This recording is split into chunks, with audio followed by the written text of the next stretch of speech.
Yes! Yes! Sinagot na niya ako, pare! Sinagot na ako ni Emery! Ha? Kayo na ni Emery? Yun bang ibig mo sabihin? Oo, Sam. Kanina lang niya ako sinagot. Ang saya ko. Para ako nanalo sa loto. Congrats bro. Sa wakas naging kayo na rin ang babaeng matagal mo nang pinapantasya. Salamat, pre. Pakiramdam ko, para akong nasa ulap ngayon.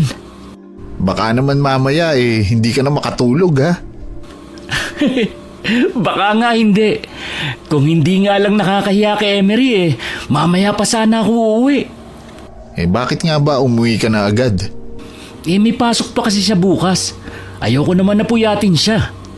Saan nga ulit nagtatrabaho si Emery? Sa patahian siya nagtatrabaho. Malapit lang dito. Kaya pala madalas ko siyang nakikita na naglalakad lang. Malapit lang pala trabaho niya dito. Sa totoo lang, pre, hindi bagay sa kanya ang trabaho niya. Mas mukha kasi siyang model. Parang pangkaraniwan lang naman ang itsura niya. Ikaw lang naman ang gandang-ganda sa kanya. Palibasa kasi malabo ang mga mata mo. Hindi ka marunong tumingin ng tunay na maganda. Yun ang tingin ko sa kanya. Hindi mo pa kasi siya nakikita ng malapitan, kaya mo yan nasasabi. Sa bagay, mabuti na rin para hindi kita maging kaagaw sa kanya. Bakit? Marami ba siyang naging manliligaw? Oo, tuwing pumupunta ako sa kanila, lagi nang marami siyang bisita. Kaya madalas, hindi na lang ako tumutuloy. Mabuti ikaw ang sinagot niya. Swerte ko nga dahil mga katangian ko ang hanap niya sa isang lalaki. Swerte mo nga talaga. Ano daw ba ang katangian mo na nagustuhan niya? Sabi niya, simple lang daw at mukhang mabait.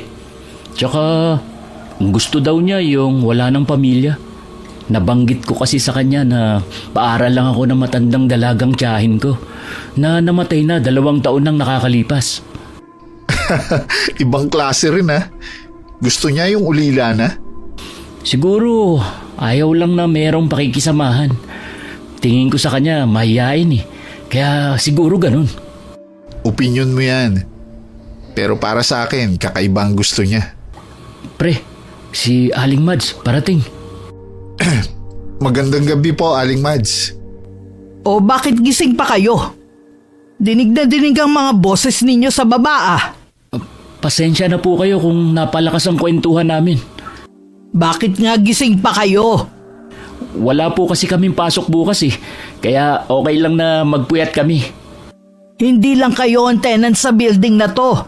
Kaya iwasan nyo nang makaabala sa ibang namamahinga. Opo, pasensya na kayo, Aling Mads. Papasok na rin po kami sa kwarto namin. Sige, maiwan ko na kayo. Ay, grabe talaga yang si Aling Mads. Basta na lang sumusulpot. Mabuti pa pumasok na tayo sa kwarto. Malalim na nga naman ang gabi at baka nakakaabala na tayo sa mga katabi natin. Sige na nga, doon na lang tayo sa kwarto magkwentuhan. May 5 taon na rin nakatira sa building na yun na magkaibigang Samuel at Logana, na pag-aari ng matandang dalaga na si Aling Mads. Bagamat magkaiba ang kumpanya na kanilang pinapasukan, hindi naging hadlang yon para magkasundo ang 2 binata na sa iisang kwarto lamang umuko pa. Pareho sila ng dahilan kung bakit doon sila umupa. Mas mura kasi roon kaysa kukuha sila ng apartment. Pareho din silang dayo sa lugar na yon at malayo sa kanilang pamilya. Mabuti naman at gising ka na. Mag-uumaga na kasi nung makatulog ako Hindi ka nakatulog kakaisip kay Emery? Hindi si Emery ang dahilan, kundi yung mga alulong ng mga aso. Mahimbing na ang tulog ko kaya hindi ko na yun narinig. Kakaiba kasi ang alulong nila kagabi. Parang may kinatatakutan. Hindi kaya nasaksihan ng mga aso ang nangyaring krimen kagabi? Krimen? May krimen na nangyari kagabi? Oo, kilala mo naman si Mang Oscar, di ba? Yung lasinggerong matanda na laging bumabati sa atin. Siya ang natagpo ang patay sa likod ng lumang simbahan. Sino may gawa sa kanya nun? Wala naman siyang kaaway palainom lang ang matandang yun pero hindi pala away. Yun nga ang palaisipan sa mga taga rito Kung makikita mo sana yung itsura niya kanina, hindi na halos makilala. Para tuloy gustong bumaliktad ng tiyan ko. Ang hirap paniwalaan na wala na si Mang Oscar. Kaya nga nakakaawa nga yung asawa kanina nahimatay sa pagdadalamhati. Kung sino man ang gumawa nun kay Mang Oscar, sana mas grabe ang mangyari sa kanya. Mayroon pa nga akong narinig na baka daw hindi tao ang may gawa nun kay Mang Oscar. Kung hindi tao, anong pwedeng gumawa nun sa matanda? Baka daw kasi aswang. Aswang ka dyan. Tanda mo na, naniniwala ka pa rin sa ganyan. Ang tagal na nating nakatira dito. Ngayon lang may nangyaring ganyang karumal-dumal na pagpatay. Yun na nga matagal na tayo dito. Hindi naman siguro lingid sa'yo na marami na ring dayo sa lugar natin. Hindi natin alam. Baka isa sa kanila ay aswang pala. Bahala ka kung yan paniniwala mo. Basta ako, hindi ako naniniwala. Tingin ko, adik ang gumawa nun. Dapat may curfew dito sa atin para maiwasan ang mga ganyan. Sanay na kasi na gumagala sa gabi si Mang Oscar. Minsan nakakatulog na lang kung saan-saan. Pero wala naman nangyayaring masama sa kanya. Sa bagay nga, dapat ang imbestigahan ng mga pulis ay yung mga dayo. Dahil hindi naman yun gagawin ng mga lehitimong taga rito kay Mang Oscar. Tiyak na ginagawa na yun ng mga pulis. Pupuntahan ko muna si Emery sa kanila. Bigla kasi ako nag-alala. Lalo't mag-isa lang siya sa inuupahan niya. Hindi may paliwanag ni Samuel. Pero mula nang malaman niya na may relasyon na ang kaibigan at ang dalagang si Emery, may disgusto na siyang nararamdaman para dito. Umiling na lamang ang binata at saka lumabas ng kwarto. Nagtungo siya sa pinakakusina kung saan nagluluto ang mga nakatira sa building na yon. Nabutan niya roon si Aling Mads na nag-iinspeksyon. Istrikta kasi ang babae pagdating sa kalinisan ng paligid. Ay, kahit kailan talaga. Burara ang mga nakatira sa third floor. Mga hindi marunong maglinis pagkatapos magluto. Ang dami na nga nakapaskil ng mga paalala Sadya po yatang may taong burara. Baka po ganun sila sa bahay nila. Kapag ganyan sila, mabuti pang humanap na sila ng ibang mauupahan. Sa inyo lang talaga ni Logan ako hindi nagka-problema. Nasaan na nga pala ang kaibigan mo? Pinuntahan po yung girlfriend. May girlfriend pala ang kaibigan mo? Taga rito ba? Dayo lang din po sa lugar na to. Ang totoo po niyan kagabi lang siya sinagot. Kaya pala ang ingay ninyo kagabi. Masaya siya nagkukwento sa'yo. Ganun na nga po. Ano naman ang pangalan ng girlfriend ni Logan?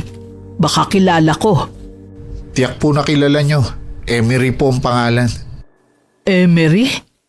Hindi pamilyar sa akin ang pangalan Baka bago lang siya dito. 1 taon na po siya dito sa lugar natin. Siya po yung umuupa kina Aling Lucia.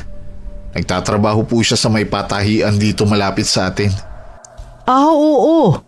Kilala ko nga siya. Emery pala ang pangalan niya. Mahiyain kasi. At kapag nakakasalubong ko laging nakayoko at hindi makatingin ng diretso. Para bang hiyang-hiya. Taga saan daw ba siya? Nako, hindi po nabanggit ni Logan kagabi. Kung dayo lang ang babaeng yun, dapat siguro kinikilala muna niya. Kilala na po niya si Emery dahil ilang buwan din po niyang niligawan. Sa bagay, mahirap din ngang mangialam. Tsaka po kilala ko si Logan. Hindi po yun nakikinig sa payo ng ibang tao. Mahirap naman yung wala siyang pinapakinggan. Lalo't ang intensyon naman para sa kapakanan niya. Oo nga po Kaya lang po gano'n na siya. Sige, maiwan na muna kita. Pagsasabihan ko pa kasi yung mga umuupa sa third floor. Hindi pwede yung ginagawa nila. Paulit-ulit na lang kasi. Nang maiwan si Samuel, hinarap niya na ang pagluluto. Mas gusto niya kasi magluto ng sariling pagkain kaysa ang bumili sa karinderya. Mas nakakatipid kasi siya at mas malaking naipapadalang pera sa kanila. Kabaliktaran naman ang kaibigang si Logan na tamad magluto at mas gustong bumili na lamang. Nang mga sandaling yun, seryoso naman ang pag-uusap ni Logan at Emery. Pinag-uusapan nila ang tungkol sa nangyari kay Mang Oscar. May narinig pa nga ako na baka raw mabangis na hayop ang gumawa nun kay Mang Oscar. Pwede rin, pero anong klaseng hayop naman kaya? Hindi ko rin alam, Logan eh. Hindi ko tuloy maiwasang matakot. Lalo't gabi na ako nakakauwi. Huwag ka matakot. Susunduin na kita sa trabaho mo at ihahatid sa inyo. Baka naman makaabala ako sa'yo. Minsan kasi gabing-gabi na ako nakakauwi eh. Walang problema yun. Kesa naman sa mag-alala ako sa'yo. Kung ganun eh, ngayon palang nagpapasalamat na ako sa'yo. Hindi mo kailangang magpasalamat sa akin. Obligasyon ko na yun bilang boyfriend mo. Iniisip ko rin kasi na may trabaho ka. Pagod ka rin naman. Maaga naman kasi akong nakakauwi, kaya dadaanan na lang kita. Kahit maghintay pa ako doon na matagal sa pwesto mo, walang problema. Eh, yung kaibigan mo, hindi ba kayo sabay? Si Samuel ba? Magkaiba kami ng kumpanya. Iba ang oras ng uwian niya. Madalas sa bahay na lang kami nagkikita. Ngayong meron ng susundo sa akin sa gabi, kahit papano nawala na ang takot ko. Sa susunod na day off ko, pasyal naman tayo ha. Oo ba? Matagal na ako nandito pero hindi ko pa nararanasang makapasyal. Puro lang kasi ko trabaho eh. Pareho pala tayo. Minsan kapag day off ko tinutulog ko na lang. Siya nga pala. Dito ka na lang magtanghalian. Ipagluluto kita. Sige ba? Tutulungan na rin kita. Maghapong magkasama sina Logan at Emery. Ayaw pa sanang umuwi ng binata, pero lumalalim na rin ang gabi. Kahit may sarili siyang susi, ayaw pa rin naman niyang makaabala sa mga nakatira sa mga katabing kwarto. Habang pauwi, napansin ni Logan na mayroong tinatahulan ng mga aso. Nang sundan niya kung saan sila nakaharap, nagulat pa siya nang ang bahay ni Emery ang tinatahulan nila. Tila ba meron silang nakikita na hindi nila gusto. Pagdating sa tinutuluyan, nadatnan niyang nagbabasa ng libro si Samuel. Akala ko hindi ka na uuwi eh. Pwede ba yun? Dito ako nakatira. Nawili lang ako sa pakikipagkwentuhan kay Emery. Taga saan nga pala si Emery? Hindi ko pa pala na itatanong kung taga saan siya. Marami pa naman pagkakataon. Sa susunod ko na lang siya tatanungin. Wala ka bang napapansin na kakaiba sa labas? Wala naman. Maliban lang na wala ng mga tao. At yung mga aso wala nang tigil sa pagtahol. Siguro nararamdaman nila na may kakaiba sa paligid. Alam mo naman ng mga aso, malakas ang pakiramdam ng mga yan. Siguro nga. O baka naaalala pa nila ang nangyari kay Mang Oscar. Pupunta nga sana ako sa burol ni Mang Oscar. Kaya lang wala pa daw dyan sa bahay nila. Baka bukas na lang. Bukas na rin siguro ako. Sasama ko na rin si Emery. Talagang hindi na kayo mapaghiwalay, no? Wala namang masama, di ba? Gusto ko na nga siyang yayain na magpakasal na kami. Nasa hustong gulang naman kami pareho eh. Sigurado ka na ba dyan? Paalala lang, ang pag-aasawa ay hindi kanin na isusubo na kapag napaso pwede mong iluwa. Alam ko naman yun eh. Tsaka sigurado na ako na siya ang gusto kong makasama habang buhay. Pag-isipan mo pa rin ng ilang beses yung desisyon mo. Mahirap magsisi sa huli. Salamat pare. Alam ko na nagmamalasakit ka lang sa akin. Pero buhay ko naman to eh. At walang ibang magdidesisyon kundi ako lang. Pag-isipan mo pa rin ng ilang beses yung desisyon mo. Mahirap magsisi sa huli. Sa kabila ng katigasan ng ulo ni Logan, hindi pa rin maiwasan na mag-alala ng kaibigan. Nang sumunod na araw, lalong naging kapansin-pansin ang pagbabago ni Logan. Hanggang sa isang araw, nagsabi siya ng kanyang plano na pagsama sa kasintahan para ipakilala sa pamilya. Sasama ka kay Emery sa kanila? Oo, gusto daw niya ako ipakilala sa pamilya niya. Kailan naman ang balak mong sumama sa kanya? Sa 1 linggo na ang alis namin. Hindi naman pala malayo sa kanila. Sa baryo Pook pala siya nakatira. Huwag mo nga palang babanggitin kahit kanino kung taga saan siya, ha? Bakit ayaw niyang may makaalam kung saan siya nakatira? Ang sabi niya kasi, hindi daw magandang reputasyon ng baryo nila. Kaya ayaw niyang may nakakaalam na galing siya doon. Sa totoo lang, ngayon ko lang narinig ang baryo nila. Saan ba banda yun? Ako din naman eh. Hindi ko alam. Basta malapit lang daw. Magtatagal ba kayo sa baryo nila? Sabi ni Emery, kung pwede daw, 1 linggo kami doon dahil magpipiesta din daw. Matagal-tagal din yun ha? Mula na magtrabaho ako, hindi pa ako nakakapagbakasyon. Sasamantalahin ko na rin ang pagkakataon. Basta mag-iingat ka pare ha. Kapag naroon ka na, huwag mong kakalimutan na tumawag sa akin ha. Para alam ko ang kalagayan mo. Oo naman, papasalubungan pa kita pag uwi namin. Hindi ko kailangan ng pasalubong mo. Umuwi ka lang ng ligtas ayos na sa akin yun. Nang mga sumunod na araw, sunod-sunod ang patayan na naganap na noon lamang nangyari sa kanilang lugar. Lumakas tuloy ang bulungan na baka nga aswang ang may gawa, lalo't pare-parehong pagpaslang sa mga biktima. Alam mo bang iilan na lang tayong nakatira sa building na to? Umalis na yung iba dahil sa takot. Napakaduwag naman nila. Wala namang gagalaw sa kanila dito sa loob. Ligtas nga dito sa tinitirhan natin. Pero pagdating sa labas, hindi tayo nakakatiyak. Hindi naman lingid sa'yo na gabi nang nakakauwi ang ibang nakatira dito. Ginagawa naman ng lahat ng otoridad para mahanap ang salarin. Wala nga lang talagang lumulutang na testigo. Mas mapapadali sana ang paghahanap sa suspect. May narinig nga ako. Hinahanap daw ang magbabalot. Ha? Bakit? Siya ba ang suspect? Hindi. Pero mukhang alam niya kung sino ang pumapatay. Eh bakit siya nagtatago? Ayaw niyang makipagtulungan? Natatakot daw. Nag-iwan na lang daw siya ng sulat sa kanyang amo. Oras daw na may masamang nangyari sa kanya, alam na daw kung sino ang may gawa.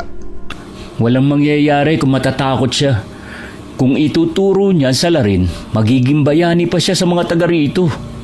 Hindi ganun kadali yun.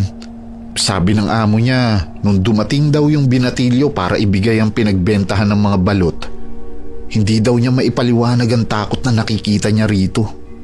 Huwag mong sabihin na kaya ganun na lang ang takot ng binatilyo dahil aswang ang sinasabi niyang salarin. Ganun na nga. Baka naman gumagawa lang ng kwento yung binatilyo. Kilala daw ng amo ang binatilyo.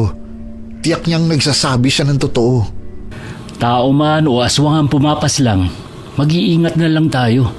Tsaka kapag oras mo na talaga, oras mo na. Hindi na natin mapipigilan pa. Alam ko naman yan. Hindi ko lang din maiwasan na matakot at mag-alala. O paano? Maiwan muna kita. Tsaka na tayo magkwentuhan.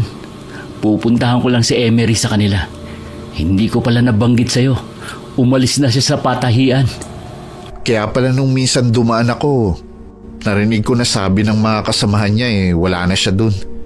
Ano daw ang dahilan niya? Wala siyang binigay na dahilan eh. Baka may kinalaman sa pag-uwi namin sa kanila. Pansin ko lang, tila ba konti lang ang nalalaman mo kay Emery? Samantalang ikaw lahat sinabi mo na sa kanya. Ayoko lang kasi na mag-isip ng hindi maganda si Emery kung lagi ako magtatanong sa kanya. Natural lang na magtanong ka ng ilang bagay tungkol sa pagkatao niya. May relasyon na kayo eh. Saka na yan, marami pa naman kaming oras para kilalanin ng isa't isa. Pero Logan, Tsaka na tayo mag-usap ulit ha. Hinihintay na kasi ako ni Emery eh. Kahit binabalot ng takot, nagpatuloy pa rin ang magkaibigan sa araw-araw nilang gawain. Lalo na si Samuel na hindi maaaring tumigil sa pagtatrabaho dahil tumutulong pa siya sa kanyang pamilya. Isang umaga, may gumimbal na naman sa kanilang malagim na balita. Patay na ang binatilyong nagtitinda ng balot na tanging saksi sa tunay na salarin. Pinag-uusapan pa lang natin nung isang araw. Ngayon, patay na ang binatilyo. Hindi nga rin ako makapaniwala. Sino kaya ang pumatay sa kanya? Walang iba kundi ang salarin sa pagpaslang ng mga tao dito sa atin. Baka nalaman na kilala siya kaya pinatahimik na siya. Posible rin. O baka may nakaalitan. Tiyak na magugulat din si Emery sa balita. Nabanggit ko kasi yung pinag-usapan natin eh. Nag-alala nga siya sa binatilyo. Ewan ko lang ha. Pero kahit kailan hindi ko makitaan ang emosyon niyang girlfriend mo. Parang malamig nga siyang makitungo sa mga tao dito. Tapos nag-aalala pa siya sa taong hindi naman niya kaano-ano. Teka nga lang pare, bakit ba napapansin ko na parang inis ka kay Emery? May nagawa ba siyang mali sa'yo? Wala naman. Sadya lang talagang mabigat ang loob ko sa kanya. Para kasing may itinatago eh. Baka naman may gusto ka sa kanya at nagseselos ka na ako ang sinagot niya. Nako, nagkakamali ka. Hindi siya ang tipo kong babae. Pasensya ka na sa sinabi ko. Nadala lang ako. Para na kitang kapatid, Logan. Sa'yo ko mas nag-aalala. Masaya ako na meron kang girlfriend. Pero sana, kilalanin mo pa siya ng maigi. Huwag ka mag-alala. Pag uwi namin sa kanila, mas makikilala ko pa siya at ang pamilya niya. Kaya tigilan mo ng pag-aalala sa akin na para akong batang paslit. Maliban sa mas matanda ako sa'yo, nasa hustong gulang na ako para magdesisyon para sa sarili ko. Mula nang huling magkausap ang magkaibigan, hindi na muling nagkwento si Logan tungkol sa girlfriend. Napansin din ni Samuel na madalas ang pag-uwi ng hating gabi ng kaibigan. Hindi tuloy niya maiwasan na pagsabihang muli ang binata. Baka kasi mapagkamalan ito na sospek sa nangyayaring patayan sa kanilang lugar. Grabe ka naman mag-isip. Alalahanin mo na hindi pa nahuhuli ang salarin. At saka alam mong may curfew. Pero hating gabi ka pa rin umuwi. Malapit lang naman ang pinupuntahan ko. Hindi naman ako lumalayo. Kahit na, iwasan mo na lang umuwi ng hating gabi. Hindi ka nga mahuli ng mga nagpapatrolya. Baka ikaw naman ang sunod na babiktima. Huwag kang mag-alala, nag-iingat naman ako eh. Ang mga taong napaslang, ang ilan sa kanila maingat din. Pero tingnan mo naman ang nangyari sa kanila. Sa bagay nga, tama ka rin. Kung alam mong late ka nang makakauwi, sana doon ka na lang sa bahay ni Emery matulog. Nakakahiya naman eh. Hindi na lang ako magpapaabot ng hating gabi. Sa totoo lang, sa mga aso ko kinakabahan eh. Yung tahol kasi nila, parang may nakikita sila na hindi ko nakikita. Baka babala na rin sa'yo ng mga aso yun. Kaya sana makinig ka sa akin. Baka nga, may intindihan naman siguro ni Emery kung hindi ako magtatagal masyado sa bahay niya. Kung talagang nagmamalasakit siya sa'yo, may intindihan ka niya. Oo naman, mahal na mahal din ako ni Emery. Hindi pa ba sapat na isasama niya ako sa kanila? Isa pa yan. Hindi ba masyado pang maaga para ipakilala ka niya sa mga magulang niya? Mas okay nga ito eh, kaysa maghintay pa ng ilang taon. Alam mo, maghanap ka na rin kasi ng maliligawan mo para hindi kami napapansin mo. Kulang ka lang ata sa lambing eh, kaya lagi kang masungit. Alam mo naman na may obligasyon pa ako sa pamilya ko. Hindi ko pwedeng unahin yung pag-ibig.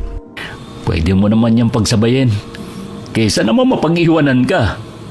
Tsaka na yan, makakapaghintay naman yan eh. Kung talagang merong nakatadhana sa akin, darating siya sa tamang panahon. Nagkibit-balikat na lamang si Logan sa naging tugon ng kaibigan. Sa kabila ng panganib sa labas tuwing gabi, hindi pa rin mapigilan ng binata na dumalaw sa bahay ng kasintahan. Pero sa pagkakataong yun, nagsabi na siya kagad na hindi na magpapaabot ng gabi. Siya nga pala, hindi na ako pwedeng magpagabi ng husto. Nag-aalala kasi si Samuel kapag umuwi ako ng hating gabi. Baka daw kung mapano ako. Ibang klase rin ang kaibigan mo, no? Ang swerte mo sa pagkakaroon ng kaibigan na tulad niya. May malasakit sa'yo. Mabait nga yung si Samuel. Mukha lang siyang suplado at parang pasanlagi ang daigdig dahil na rin sa nakapasan na obligasyon sa balikat niya. May girlfriend na ba si Samuel? Nagkaroon siya dati, pero ngayon wala na. Focus na lang daw muna siya sa pagtulong sa pamilya. Gusto ko rin sana siyang maging kaibigan. Pero sa nakikita ko masyado siyang seryoso. Tsaka, paalis na rin tayo Pwede naman kapag nakabalik na tayo. Minsan lumabas tayong 3. Oo ba? Ano nga pala ang opinion niya sa pagsama mo sa akin? Ha? Wala naman siyang sinasabi. Akala ko tututulan niya. Kasi ayaw niya nagpapagabi ka rito. Hindi niya gagawin yun. Hindi naman ako bata na walang sariling desisyon sa buhay. Sa bagay. Alam mo, siguradong matutuwa ang mga magulang at kapatid ko sa pagdating natin. Parang nakikinita ako ng mga itsura nila. Ako din excited na at medyo kinakabahan. Huwag kang kabahan. Kasama mo naman ako Siguradong mag-e-enjoy ka doon. Dumating ang araw ng pag-alis ni Logana. Mula noon hindi na mapakali si Samuela. Pakiramdam niya kasi, dapat hindi niya pinayagan ng kaibigan na sumama sa nobya nito. Pero sino naman siya para pigilin ng binata sa pasya nito? Baka mamaya yun pa ang maging dahilan ng pag-aaway nila. Bakit ba napapansin ko mula nang umalis ang kaibigan mo Lagi ka nang tulala. Hindi ko po kasi maiwasan na mag-alala. Saan ba kasi pumunta ang kaibigan mo? Ang sabi lang niya may pupuntahan siya. Sumama po sa girlfriend niya. Ganun ba? 1 linggo nga daw siyang mawawala, totoo ba? Opo, magpipiesta daw po kasi sa lugar nila Emery. Saan bang probinsya nung Emery? Malapit lang po pala dito sa atin. Sa Baryo Pook daw po. Ano ka mo, iho? Baryo Pook? Tama bang narinig ko? Opo, namumutla po kayo. May problema po ba? Diyos ko, bakit hindi mo sinabi sa akin na dun pupunta ang kaibigan mo? Ano po bang meron sa baryo na yun? Ang baryo na yun matagal ng panahong kinalimutan dahil pinamumugaran yun ng mga aswang. Aswang? Kung ganun, totoo pala talaga sila? Oo naman. Malaki nga ang paniniwala ng mga taga rito na aswang ang pumatay kay Mang Oscar. Dangan lang tikom ang bibig ng mga taga rito. Nangangamba kasi sila na baka narito lang ang aswang na pumatay sa pobreng matanda. Kung taga ron si Emery, posibleng siya ang salarin. Ano pong gagawin natin? Baka napahamak na si Logan. 2 araw na siyang wala. Posibleng naging hapunan na siya ng mga taga ron. Kaya po siguro hindi siya tumatawag sa akin. Yun po kasi ang billing ko sa kanya Ang malas naman ng kaibigan mo sa pagbili ng babaeng magugustuhan. Kaya po siguro mabigat ang loob ko sa babaeng yun. Sabi na nga ba meron siyang tinatago Sana sinunod mo ang kutob mo. Madalas naman kasing tama yan Gusto mang pagsisihan ni Samuel ang pambabaliwala sa nararamdaman na. Huli na ang lahat. Umaasa na lamang siya na sana'y buhay pa ang kaibigan at gumagawa ng paraan para makatakas. Samantala, sa baryo kung saan naroon si Logana, mula nang dumating siya sa lugar, wala na siyang ginawa kundi maghanap ng signal. Gusto niya kasing tawagin si Samuel bago mag-lowbat ang kanyang cellphone.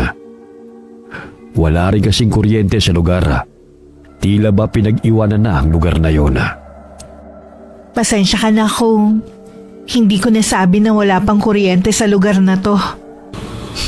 Ayos lang yun. Nagulat lang ako na may mga lugar pala na walang kuryente. Sadyang kinalimutan na talaga ang lugar namin. Bakit nga pala? Magtatagal ka naman dito kaya malalaman mo rin. Isa pa sa mga napansin ko yung mga tao dito parang hindi sila pala kaibigan. Masyado rin silang seryoso at kahit kailan, hindi ko pa nakikitang ngumiti. Hindi lang sila sanay na may dayo dito sa amin. Ang mahalaga naman mainit ang pagtanggap sa'yo ng pamilya ko. Nagpapasalamat nga ako sa kanila eh. Pagdating pa lang natin tanggap na nila ako agad. Ibig sabihin lang nun, miyembro ka na ng pamilya namin. Emery, gusto ko na rin samantalahin ng pagkakataon na ito na hingin sana sa mga magulang mo ang kamay mo. Talaga? Siguradong matutuwa ang mga magulang ko nito. Pero hingin mo na lang ang basbas nila sa mismong araw ng piyesta. O sige, kaya lang wala akong singsing dito eh. Hindi naman yun mahalaga sa akin at sa pamilya ko eh. Ang importante, mahal at tanggap mo ko. Unang kita ko pa lang sa'yo, alam ko nang ikaw ang gusto kong makasama habang buhay. Pinasaya mo talaga ako, Logan. Pangako ko sa'yo, magiging mabuti akong asawa. Mahigpit pang nagyakap ang magkasintahan na. Tuluyan na ring binaliwala ni Logan ang kakaibang aura ng lugar. Yung pakiramdam niya na gusto na niyang umuwi ay tuluyan nang naglaho. Ilang sandali pa, nagpaalam muna sa kanya si Emery na tutulungan ng ina. Si Logan naman, nagpaalam muna na maglilibot-libot sa lugar. Sa paglalakad-lakad niya, hindi na niya namalaya na nakarating siya sa isang ilog. Napangiti pa siya nang makakita ng baka na umiinom. Sino ka, iho? Anong ginagawa mo rito? Ha? Magandang araw po, Lolo. Sa inyo po ba ang baka na yan? Alaga ko nga ang baka na ito. Hindi mo pa sinasagot ang tanong ko. Hindi ko po namalaya na napalayo na pala ako. Ako po pala si Logan. Galing po ako sa Barrio Pook. Ano? Galing ka sa baryo na yan? Teka lang po. Huwag po muna kayong umalis. Layuan mo ako! Huwag kang lumapit sa akin! Hindi po ako masamang tao. Huwag po kayong matakot sa akin. Sabi mo taga dyan ka sa baryo na yan. Bisita po ako. Taga dyan po kasi ang girlfriend ko. Kung ganun, dayo ka lang pala. Ganun na nga po. Kung ako sa'yo, umalis ka na, iho. Bago pa mahuli ang lahat. Isang malaking pagkakamali na sumama ka sa girlfriend mo. Ano pong ibig niyong sabihin, Lolo? May mga paparating. Mabuti pa bumalik ka rito bukas ng ganitong oras. Sasabihin ko sa'yo lahat ng nalalaman ko. Teka lang po. Gusto pa sanang sundan ni Logan ang matandang lalaki. Pero mabilis na yung nawala sa likod ng mga puno ng kawayan. Paglingon naman niya sa pinanggalingan, parating naman ang ama at kuya ni Emery. Walang nagawa kundi sumama siya sa kanila pabalik. Hindi ka dapat gumagawi sa lugar na yon. May nakita ka bang tao sa ilog? Ha? Ay, wala naman. Bakit bawal magawi doon? Nasasakop na kasi yun ng ibang baryo. Tsaka marami kasi ang nagsasabi na merong mga mababangis na hayop ang gumagala sa lugar na yun. Mabuti na lang nakita ka ni na kuya at itay. Pasensya ka na. Hindi ko alam eh. Naghahanap kasi ako ng signal ng cellphone ko. Sabi ko nga sa'yo, mahirap ang signal dito. Bakit ba kasi kailangan mo pang tawagan ng kaibigan mo? Nangako kasi ako sa kanya na tatawagan ko siya. Para malaman niyang ayos lang ako dito. Para namang walang tiwala ang kaibigan mo sa akin at sa pamilya ko. Akala yata niya hindi ka na makakauwi ng buhay. Hindi naman sa walang tiwala. Hindi kasi sanay yun na umaalis ako ng matagal. Higit pa kasi sa magkaibigan ng turingan namin. Para na rin kami magkapatid. Kung sa bagay, sabi mo nga, 5 taon na kayong magkaibigan. Kapag hindi ko pa rin siya natawagan, pag uwi na lang natin ako magpapaliwanag sa kanya. Oo nga pala. Mamaya meron darating na bisita ang mga magulang ko. Kahit anong ingay, wag mo na lang pansinin, ha? Kaya ba maraming kawa ako nakita kanina? Marami yata kayong lulutuin? Oo, ganun kasi dito kapag may dumarating na bisita. Kita mo nga nung unang dating mo, pinaghanda ka rin nila. Oo nga eh. Yun ang unang beses na merong naghanda para sa pagdating ko. O paano, maiwan muna kita ha? Babalik na lang ako mamaya. Dito lang ako sa kubo. Susubukan ko na lang na tawagan si Samuel. Hindi ka talaga susuko ha? Sige, ikaw ang bahala. Maiwan na muna kita. Totoo nga yata ang kasabihan kapag nagmahal. Lahat kayang gawin at pagtiisan para sa minamahal. Baka kapag nalaman ni Samuel ang itsura ng lugar na ito, pagtawanan niya ako. Ay, matawagan na nga lang siya. Naikot na ata ni Logan ang buong kubo at labas. Pero talagang walang signal na masagap ang cellphone niya. Hanggang napatingala na lang siya sa puno sa kanyang harapan. Isang ideya ang bigla niyang naisip gawin. Walang pag-aatubili na inakit niya ang puno. Hinihingal na siya bago pa man siya makaakyat sa taas. Naupo muna siya sandali at kinalma ang sarili. Pagtingin niya sa cellphone niya, meron na yung signal. Napasundok na lamang siya sa ere sa tuwa. Agad na rin niyang tinawagan ng kaibigan. Ilang ring pa bago may sumagot. Salamat naman at nakontak na kita, pre. Pasensya ka na, wala kasing signal dito eh. Nasaan ka ngayon? Kasama mo ba si Emery? Nandito ako ngayon sa taas ng puno. Sabi ko nga, wala signal dito at wala ring kuryente. Makinig ka sa akin. Umalis ka na dyan. Tumakas ka na. Huwag ka lang magpapahalata sa kanila, lalo na kay Emery. Ano bang pinagsasabi mo dyan? Alam ko nag-aalala ka sa akin, pero parang OA naman yata yung mga sinasabi mo. Logan, hindi sila tao. Nanganganib ang buhay mo. Mga aswang ang mga nakatira dyan. Hindi magandang biro yan, Samuel. Lalo na kung tungkol kay Emery.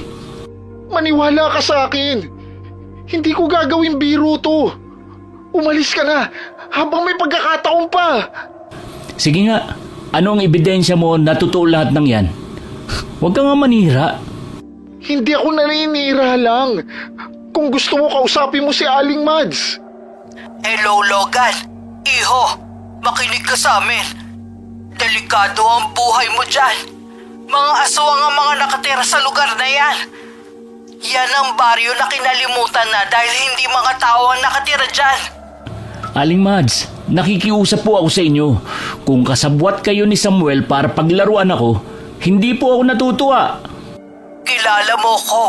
Kahit kailan hindi ko ugali ang magbiro. Umuwi ka na rito.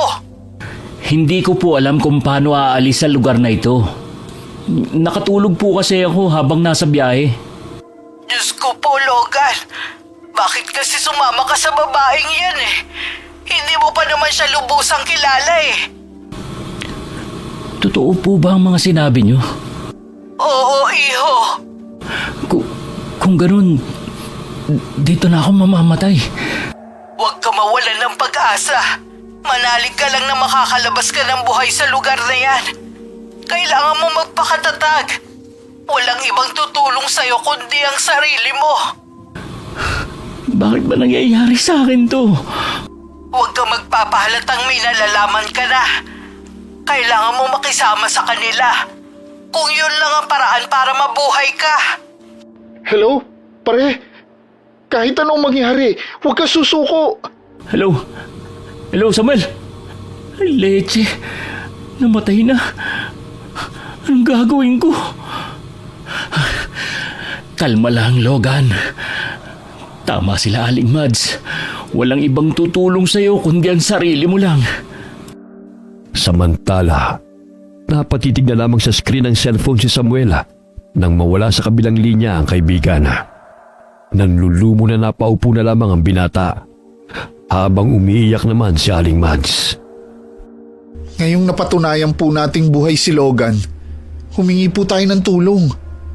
Walang magkakalakas na loob para puntahan ang lugar na yun, iho. Umasa na lang tayo na makakagawa ng paraan si Logan na makaalis sa baryo na yun. Hindi po kaya balak na ihanda si Logan sa piyesta nila? Posible din, iho. Wala po ba talaga tayong magagawa, Aling Mads? Teka, meron akong kakilala. Meron ako nakakatandang pinsan na nakakaalam sa lugar na yun. Huwag na po tayong mag-aksaya ng oras. Puntahan na po natin yung sinasabi niyong pinsan niyo. Sige iho, bukas na bukas din pupuntahan natin si Kuya Arlo. Salamat po, Aling Mads. Mas lalo ko pong napatunayan na hindi lang mahalaga sa inyo ang pagkita ng pera mula sa amin. Totoong nagmamalasakit po kayo sa amin. Dito kayo nangungupahan sa akin. Natural na pananagutan ko kayo. Hindi ko kayo pwedeng pabayaan. Sana po maging ligtas si Logan hanggang mahanap natin siya. Huwag tayong mawalan ng pag-asa, iho. Magtiwala lang tayo sa pinakamakapangyarihan sa lahat. Nang mga sandaling yun tulala pa rin si Logan sa taas ng puno. Hindi pa rin makapaniwala ng binabalik-balikan sa isip ang naging pag-uusap nilang tatlo. Bahagya pa siyang napapitlag nang marinig ang pagtawag ni Emery. Nagmamadali naman siyang bumaba. Handa na ang hapunan. Gusto mo na bang kumain? Ha? Medyo masama kasi ang pakiramdam ko. Pwede bang dito na tayo kumain? Okay ka pa naman kanina. Oo nga ewan ko ba. Parang biglang sumama ang pakiramdam ko para akong lalagnatin. Kapag nagkatrangkaso pa naman ako ang tagal. Hihingi na lang ako kay inay ng halamang gamot. Marami sila sa kubo ng itay. Emery, kailangan na siguro nating umuwi. Bumalik na lang tayo kapag bumuti na ang pakiramdam ko. Hindi kasi tumatalab ang halamang gamot sa akin Pero Logan, ilang araw na lang piyesta na. Hindi papayag si na itay na bigla na lang tayong aalis. Baka kasi lumala ang sakit ko. Wala ka bang malasakit sa akin? Siyempre nag-aalala ko sa'yo.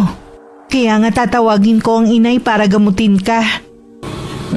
Kung ayaw mo pang umalis, ihatid mo na lang ako sa sakayan. Ako na lang mag-isang uuwi. Sige, bukas na bukas din uuwi na tayo. Magpapaalam lang ako sa mga magulang ko. Bakit hindi pa ngayon? Maaga pa naman. Bakit ba gustong gusto mo na makaalis sa lugar namin? Ano ang tunay mong dahilan? Masama lang talaga ang pakiramdam ko. Nararamdaman ko na hindi ka nagsasabi ng totoo. Bakit naman ako magsisinungaling? Hindi ko alam. Bigla ka na lang kasi nagbago. Kanina maayos pa tayo nag-uusap. Nagkausap ba kayo ni Samuel? Hindi. Paano kami magkakausap kung walang signal sa lugar na ito? Ang mabuti pa dito ka lang sa kubo. Dadalhan na lang kita ng pagkain mo. Emery, sandali lang. Yung bilin ko nga pala. Huwag mong kakalimutan ha.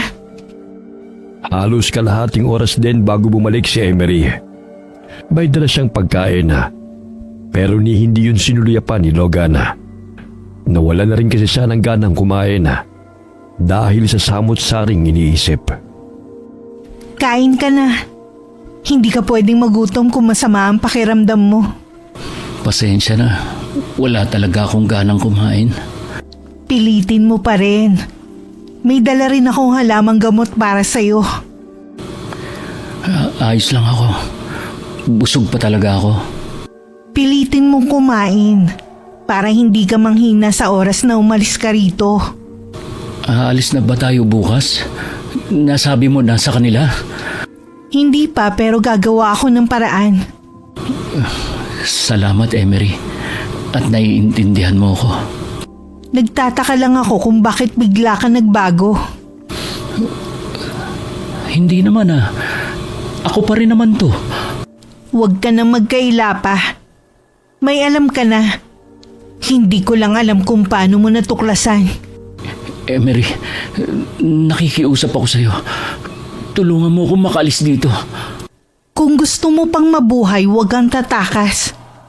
Malakas ang pang-amoy ng mga taga rito. Hindi ka makakalayo. Ano bang balak niyo sa akin? Depende sa magiging desisyon ng pamilya ko. Kung matutuklasan nilang may nalalaman ka na, Baka hindi ka na umabot sa piyesta. Kaya ba natuwa ka noon nung nalaman mong wala na akong pamilya? Dahil alam mong kapag nawala ako, walang maghahanap sa akin. Oo.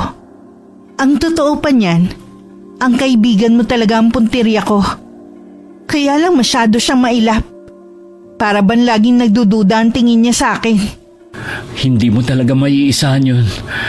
Malakas ang pakiramdam ni Samuel. Siguro kung nakinig lang ako sa kanya noon, wala ako sa kalagayan ko ngayon. Magsisi ka man, huli na. Sundin mo na lang ako para hindi mapadali ang buhay mo. Lahat ang sasabihin mo gagawin ko. Makaalis lang ako sa lugar na ito. Hindi na naitago ng binata ang takot na nararamdaman na kahit sa harapan ni Emery. Habang tinatapos nila ang kanilang hapunan na, kasabay nun ang pangangatog ng kanyang tuhod. Tuluyan na rin siyang nawala ng ganang kumain nang makita na may buhok ang isang putahe ng ulam. Noong gabing yun, hindi makatulog si Logan. Sa di kalayuan kasi, naririnig niya kasi ang mga sigaw ng tila kinakatay. Nagtakip na siya ng 2 tenga, pero nadidinig pa rin niya mga yun. Mula sa likod, naramdaman niya ang pagyakap ni Emery. Tila pinapayapa siya nito. Nakatulong naman yon hanggang sa makatulog siya. Kinabukasan, maagang nagtungo sina Aling Mads at Samuel sa pinsan na matandang babae. Agad naman nilang natunto ng bahay ni Mang Arlo, sa kabila ng matagal nang hindi nagkikita ang dalawa. Amanda, ikaw ba yan, pinsan? Ako nga, Kuya Arlo. Kumusta ka na? Tagal nating hindi nagkita. Eto, naging mabuti naman ang Panginoon sa akin sa loob ng maraming taon. Kamusta ka na rin? Gaya mo, maayos naman ang lagay ko. Sino ba yung binatang kasama mo? Anak mo ba siya? Akala ko ba wala ka ng balak mag-asawa pa? Hindi ko anak si Samuel. Isa siya sa mga tenant ko. Ikaw lang ang naiisip ko na makakatulong sa amin. Ano naman yung tulong na hihingi niyo sa akin? Tungkol po sa kaibigan kong si Logan. Nasa baryo Puok po siya ngayon. Sa baryo ng mga aswang. Ano ang ginagawa ng kaibigan mo sa lugar na yon? Dinala po siya ng kasintahan niya sa baryo nila. Hindi alam ng kaibigan ko na aswang ang mga nakatira doon. Ikinalulungkot ko pero baka patay na ang kaibigan mo, iho. Nakausap pa po namin siya kahapon. Buhay pa po ang kaibigan ko. Maswerte siya kung buhay pa rin siya hanggang ngayon. Kaalid sa laman at dugo ng tao ang mga nakatira roon. Sa tingin mo ba'y habang buhay lamang siyang tititigan ng mga yon? Nararamdaman ko po na buhay pa siya. Baka po may magawa tayong paraan para mailigtas natin siya. Mga aswang ang gusto mong kalabanin, iho. Isusuong mo ba ang buhay mo sa isang kaibigan na hindi mo tiyak kung nakain na? Kuya, wala na bang paraan para malaman natin kung buhay pa ang kaibigan niya? Sa totoo lang, Kuya, parang mga anak ko na ang mga yan. Kaya masakit sa akin ang nangyayari. Kung mapapasok man natin ang baryo na yon, walang katiyakan na makakalabas pa tayo ng buhay. Sabihin niyo lang po kung saan ang daan papunta sa baryo nila. Ako na lang po ang magtutungo doon. Delikado, iho. Hindi mo kakayaning mag-isa. Kung sakali man po na wala na talaga si Logan, ayoko na rin po na may madamay na iba. Alalahanin mo na may pamilya pang umaasa sa'yo. Kapag may masamang nangyari sa'yo, paano ang 2 kapatid mo na nag-aaral? Hindi ko rin po kasi matiis na walang gawin. Titignan ko kung anong magagawa ko. Pansamantala dumito muna kayo.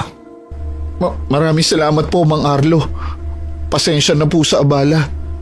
Huwag ka muna magpasalamat. Wala pa akong nagagawa. Hindi ka na ba lumalaban sa mga aswang, Kuya? Mula nang mawala ang pamilya ko, mas pinili ko na lamang mamuhay ng tahimik. Akala ko kasi pagkatapos ng pagluluksa mo noon, bumalik ka pa rin sa dati mong ginagawa. Hindi na. Dahil lalo ko lamang maaalala na nagagawa ko magligtas ng buhay ng iba. Pero sarili kong pamilya, hindi ko man lamang nailigtas noon. Ikinalulungkot ko po ang nangyari sa pamilya ninyo. Matagal na ang pangyayaring yon. Pero ang kirot dito sa puso ko ay narito pa rin. Naiintindihan ko po na hindi ganun kadaling mawalan ng mahal sa buhay. O sige, wag na natin naungkatin ang nakaraan. Pag-isipan na lang natin kung paano maililigtas si Logan. May litrato ko ba ng kaibigan mo, iho?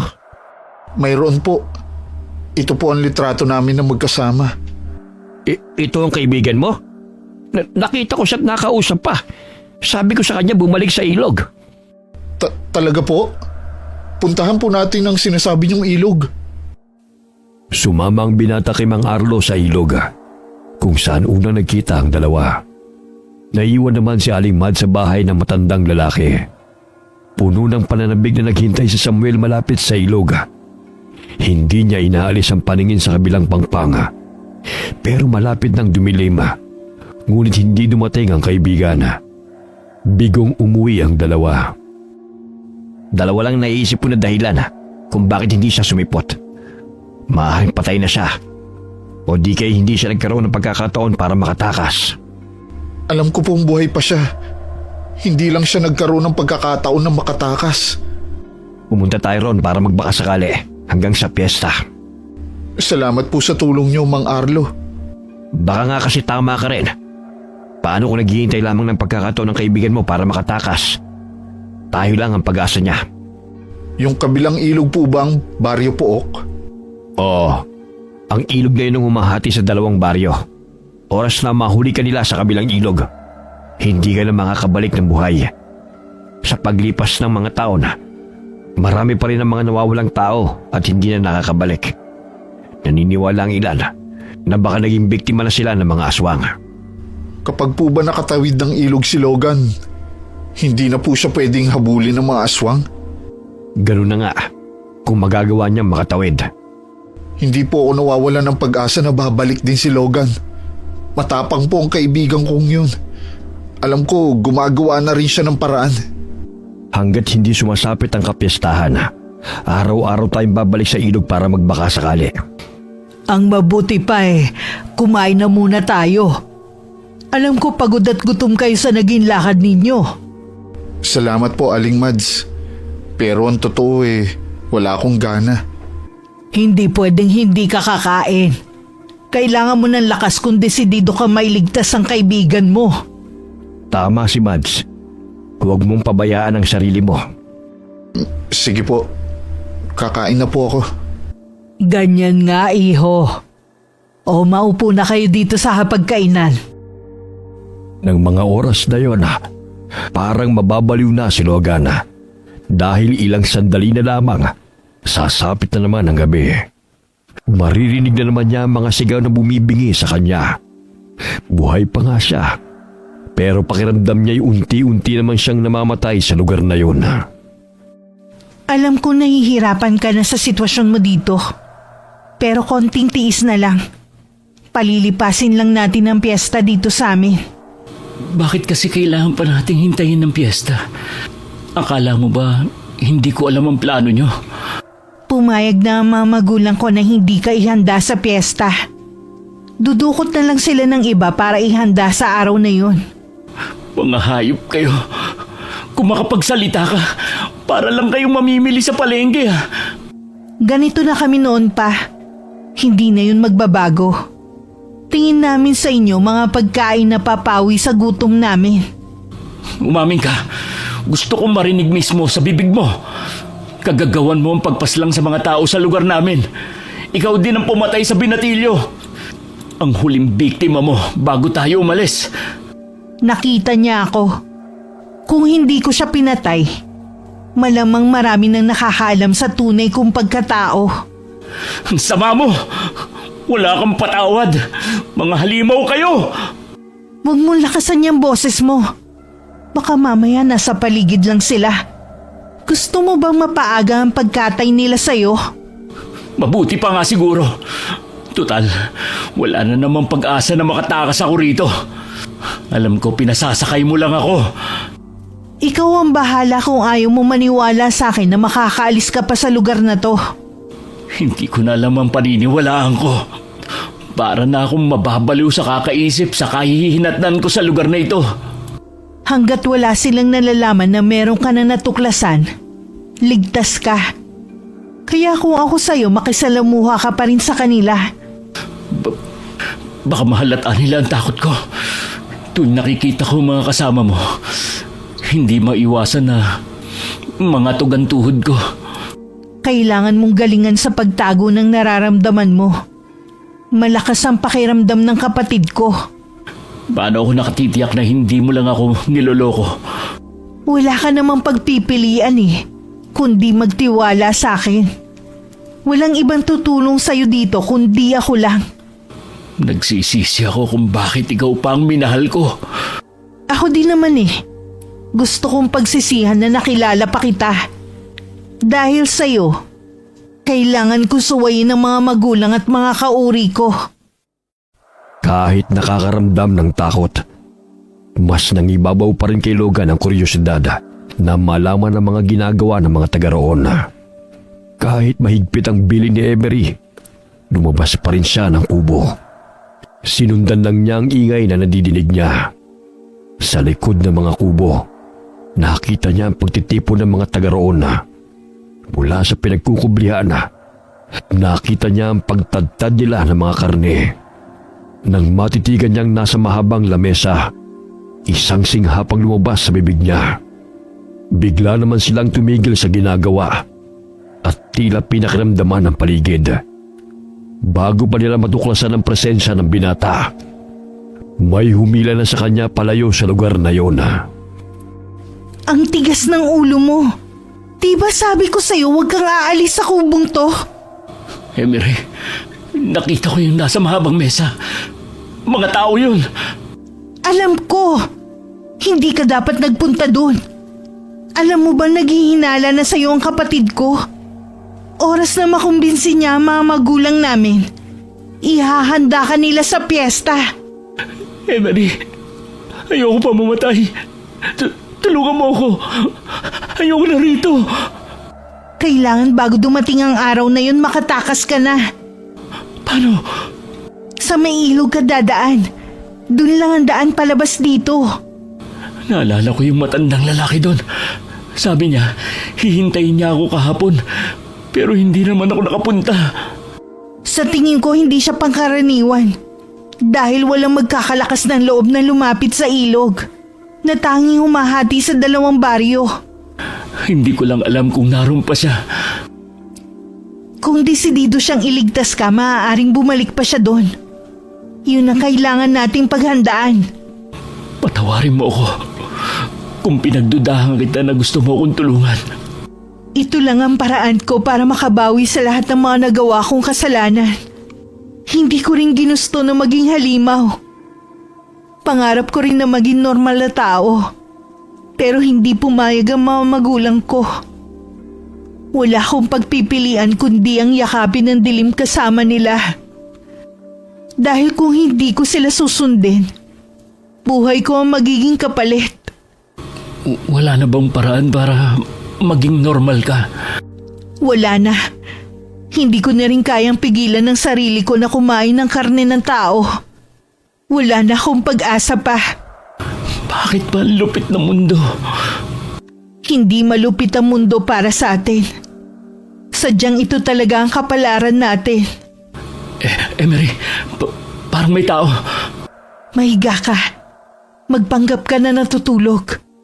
Huwag kang gagawa ng anumang ingay. Sinunod ni Logan ang sinabi ng dalaga. Nahiga siya't nagpanggap na malalim na ang pagkakatulog. Narinig pa niyang sinabi ni Emery na kanina pa siya nagpapahinga pagdating niya. Umalis na rin naman kagad ang kapatid ni Emery, pati ang ilan sa mga kasama nito. Umalis na sila. Sa tingin mo kaya anong kailangan nila? Matagal nang naghihinala ang kapatid ko sa'yo. Naghahanap lang yun ng matibay na ebidensya. Lalo tuloy akong natatakot. Paano kung... Makakaalis ka sa lugar na to. Yan ang itatak mo sa isip mo. Salamat sa pagpapalakas ng loob ko. Patawarin mo ko kung bakit nalagay ka sa ganitong sitwasyon. Sumama ka na lang sa akin. Magkasama tayong tumakas. Hindi maaari. Kapag nakaalis ka dito, hindi na ulit ako susunod sa kagustuhan nila. Hindi ko nahahayaang may mapahamak pa ng dahil sa akin. Hindi kita makakalimutan, Emery. Ako rin. Sa susunod makikinig ka na sa kaibigan mo. Huwag mo nang paiiralin ang katigasan ng ulo mo. Oo, kahit mas matanda ako sa kanya, makikinig na ako sa kanya. Sa tingin ko pareho tayong hindi makakatulog. Hintayin na lang natin ang pagsikat ng araw para maisagawa ang plano. Tingin ko, nakabantay na lang ang ilan sa mga kasama ng kapatid mo sa akin. Talasan mo ang pakiramdam mo.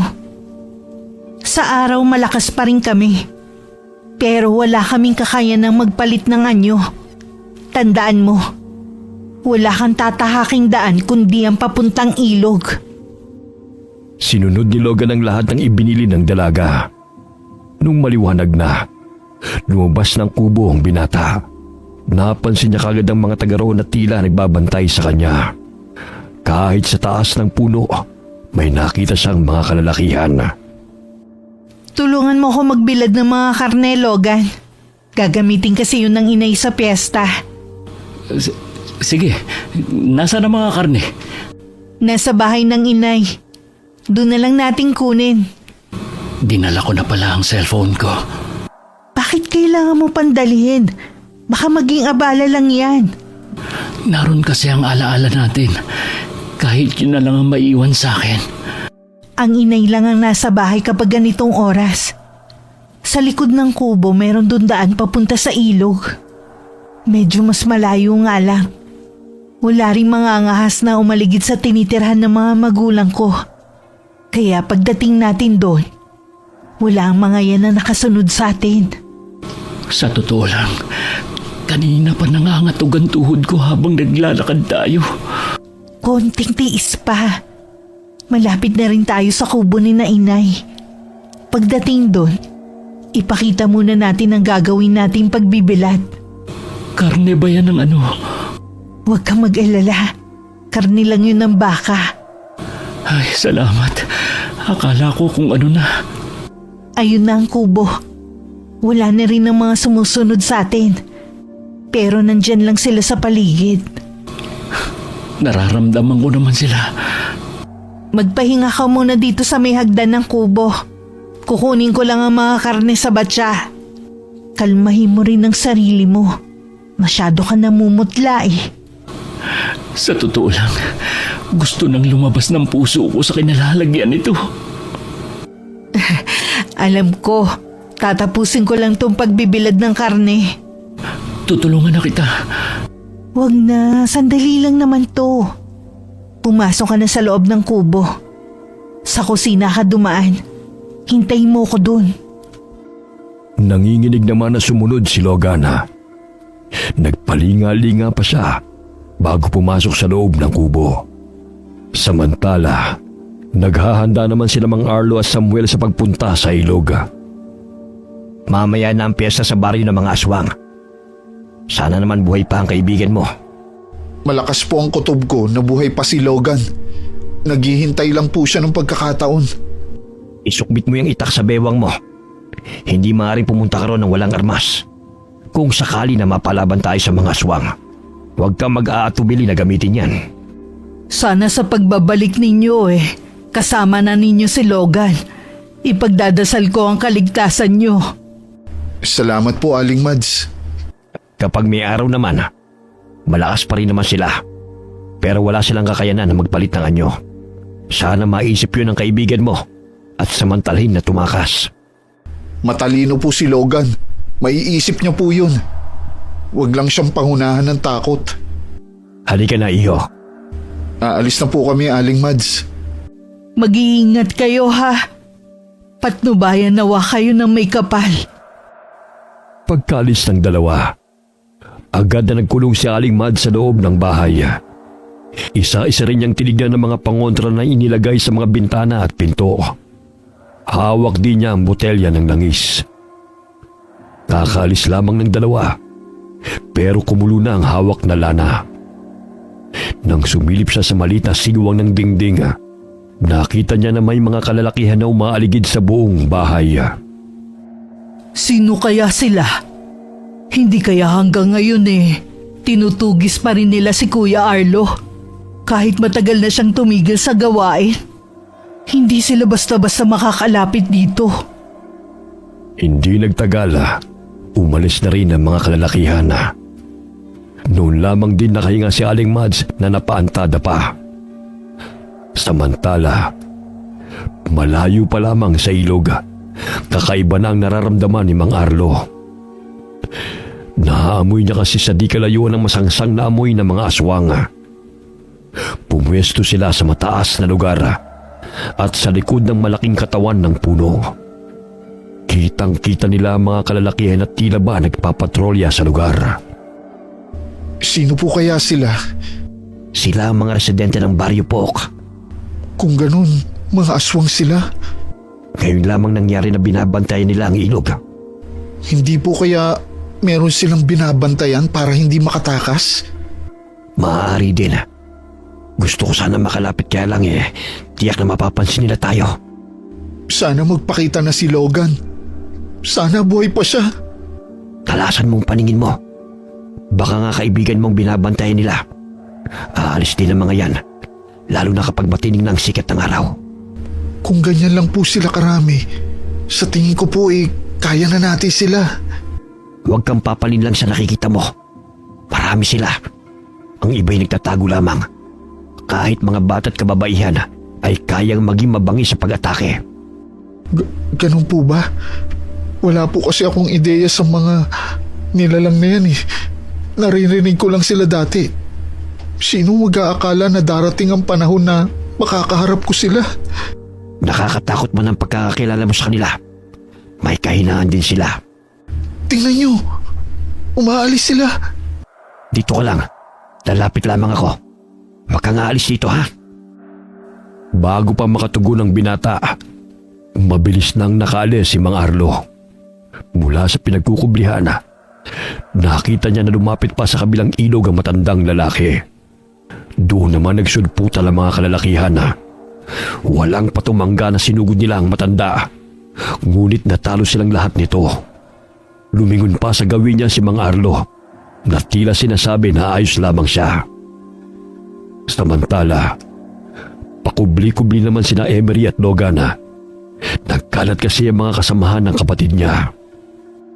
Kung magtatagal pa tayo, malalaman ng kapatid ko na tumakas na tayo. Mas lalo tayong mahihirapan na makaalis. Wala pang ibang daan. Ito lang ang daan na ligtas kang makakarating sa ilog. Labanan na lang kaya natin sila. Kahit meron akong dugong aswang, hindi ko silang magagawang kalabanin. Lalo ka na. Yun lang ang naiisip ko. Sumunod ka sa akin. Subukan nating dumaan dito. Naririnig ko na ang lagaslas ng ilog. Malapit na lang ang ilog dito.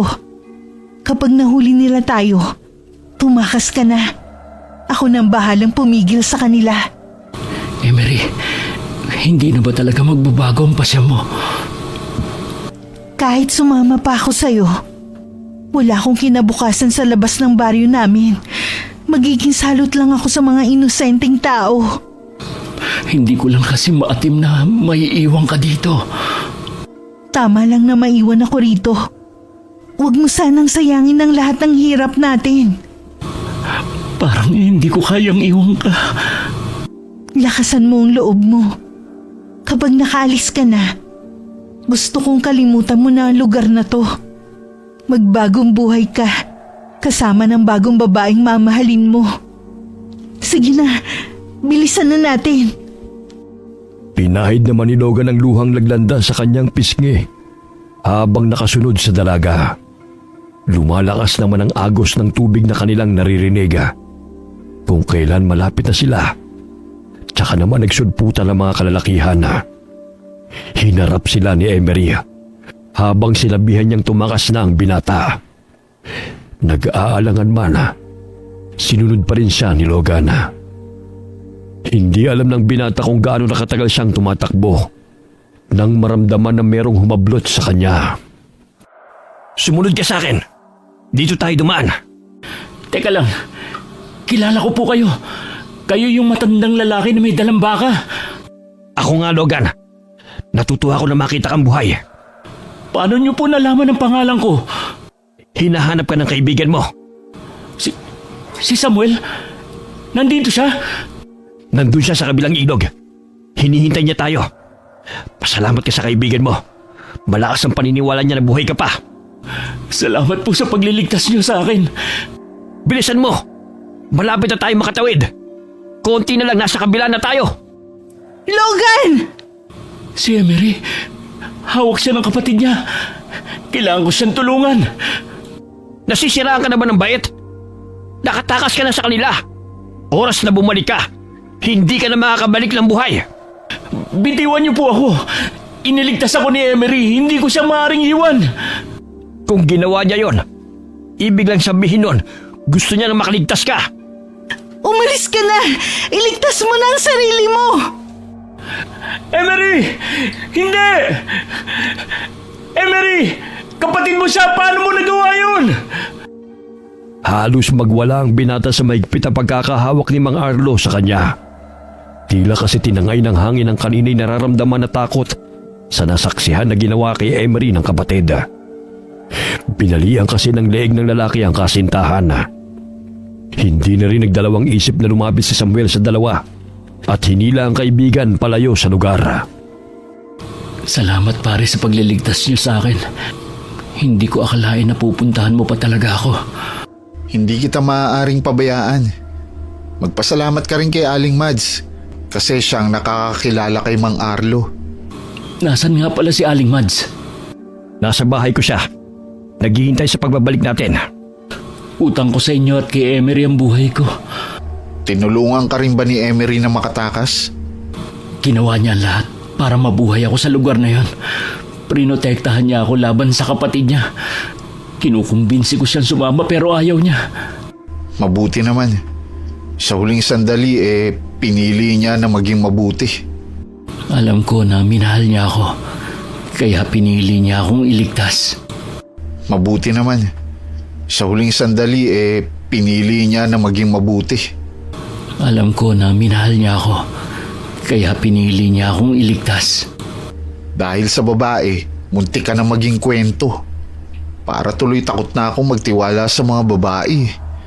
Lalo na kapag dayo. Kapag nakauwi na tayo, ikukwento ko sa iyo naging karanasan ko sa baryo ng mga aswang. Sabik na akong marinig ang kwento mong yan. Bilisan yung dalawa. Nandito na tayo sa bahay. Mabilis nang sumunod ang magkaibigan sa malalaking hakbang ni Mang Arlo.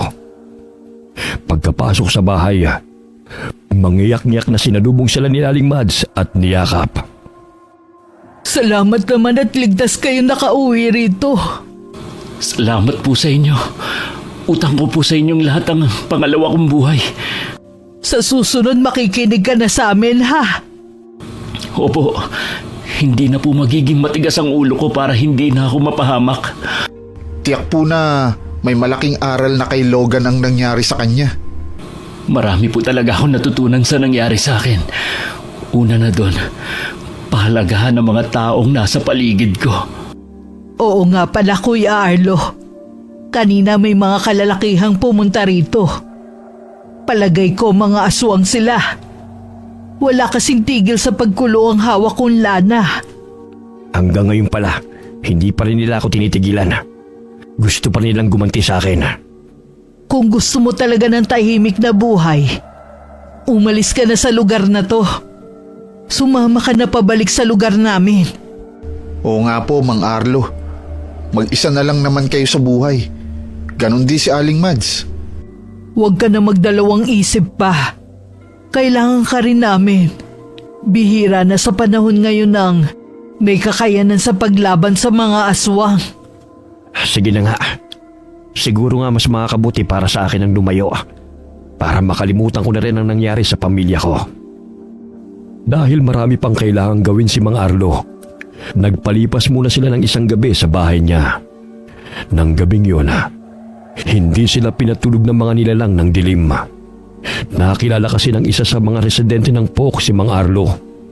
Para makaganti, inatake nila ang bahay ng matanda. Ngunit hindi naman sila makapasok dahil sa mga pangontrang nakapaligid sa buong bahay. Mag-uumaga na nang umalis sa mga yun. Hinintay lamang nila na sumikat ang araw bago nila nilisan ang lugar. Tinitingnan mo na naman ang mga litrato ninyo ni Emery. Ito na lang kasi ang naiwan niyang alaala sa akin. 6 na buwan na mula nung mangyari yon. Dapat kinakalimutan mo na siya. Kahit lumipas pa ang mga taon, hindi ko siya makakalimutan. Naiintindihan ko. Pero hindi niya gusto na magmukmuk ka na lang habang buhay. Gusto niya na magkaroon ka ng sarili mong pamilya. Hindi pa siguro ngayon. Baka sa tamang panahon. Mahahanap mo rin ang babaeng para sa'yo. Sa ngayon, focus ka muna sa trabaho mo. Meron pala akong sasabihin sa'yo. Ano yun? Magbabakasyon ako sa amin. Baka gusto mo sumama para makilala mo ang pamilya ko. Madalas kitang ikwento sa kanila na para na rin akong nagkaroon ng kapatid dito. Sige ba? Gusto ko ring makarating sa inyo para maiba naman ang paligid ko. Ay, sobra talaga akong nanghihinayang sa amin ni Emery. Huwag mo nang titigan ang litrato nyo. Ang mabuti pa, tara na kina Aling Mads. Baka kanina pa niya tayo hinihintay. Di ba birthday niya? Oo nga no. Munti ko na makalimutan. Bit-bit ang kani-kanilang regalo. Sabay nang lumabas sa silid ang magkaibigan. Pagdating sa bahay ni Aling Mads, naabutan nila ang ilang bisita roon. Lumapit ang 2 binata sa matandang babae at saka bumati. Labis ang pagpapasalamat ng magkaibigan dahil nagkaroon sila ng pangalawang ina sa katauhan ni Aling Mads na hindi na sila itinuring na iba. Wakas. Yes! Yes!